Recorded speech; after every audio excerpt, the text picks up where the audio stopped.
Australians today woke up to a new reality and maybe a little more peace. Children under the age of 16 are no longer allowed to have social media accounts.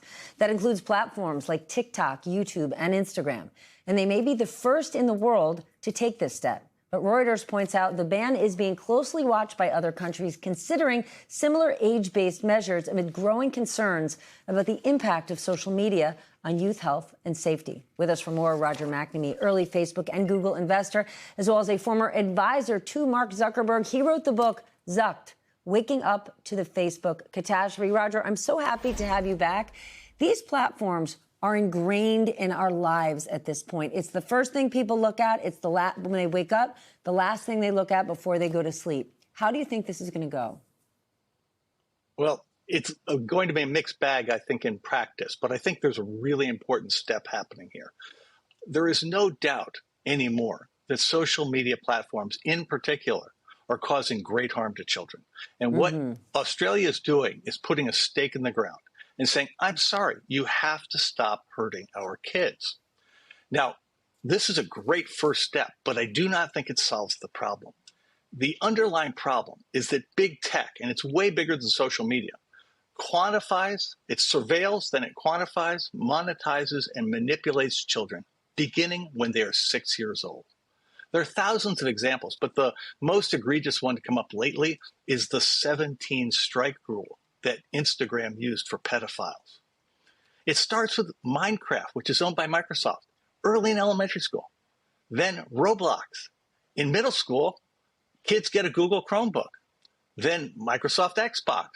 Then Meta's Instagram, and TikTok and chatbots. The last step is cloud-based apps like Microsoft Office 365, Google Docs, Gmail, and Search. If we want to protect children, we have to have limits on the data itself. I would advocate, and I think politically this is very hard, but I think it's super important to do. We have to actually ban the collection, use, and transfer of data on minors. There's nothing wrong with using social media apps if you're not being targeted. And the way to stop targeting is to stop the collection, use, and monetization of the data. And I think that's the step that comes after this one. And I think it's incredibly important. We're not going to have a democracy.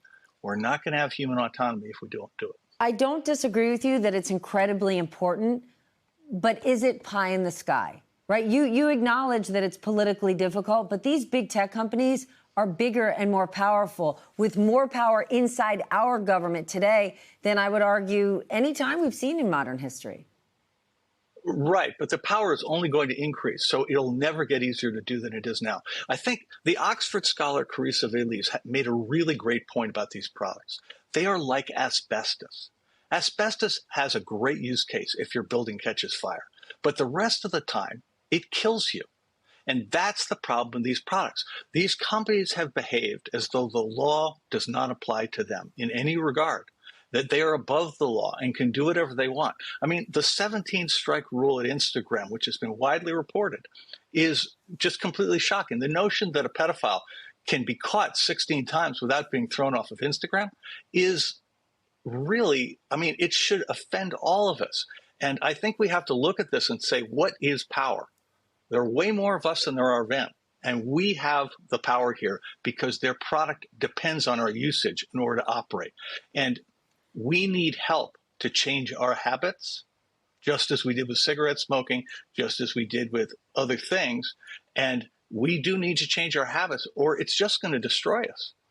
Roger, as you're saying that, I'm watching my own crew in this newsroom nodding their heads, agreeing with you. But the problem is, we love these apps. We love these phones. We're the ones scrolling all day. Do we have the will to just say no? In Australia, they're having to change the law because parents can't control their own kids from using these things.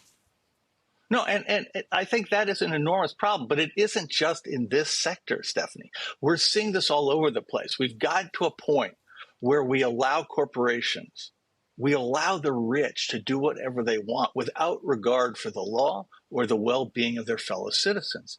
And at some point, we have to draw a line. And if we don't, we're going to live in a state where tech power is combined with state power and where all of us are effectively serfs as though it were medieval times, and that's not attractive. I would encourage all of our viewers to go to the website of EPIC, which is the largest and most important NGO in privacy. It's epic.org, epic.org, and learn more about this, because there's a group of advisors to EPIC that are all the smartest people on this stuff. They've written brilliant things. And I agree with you, the politics of this are very difficult, but that doesn't mean we shouldn't pursue it. Remember, Jim Crow was deeply entrenched, but people stood up and fought. And this is that kind of problem, and it deserves that level of commitment from everybody. And again, the issue here isn't that we can't have social media. The issue is that social media should not be allowed to harm our children. It shouldn't be allowed to undermine our democracy. That doesn't seem like an unfair ask. Doesn't sound unfair to me. Roger, thank you for joining us tonight. We always appreciate your insights and expertise. We'll be right back. Stephanie, you're the best. Thanks for having me on.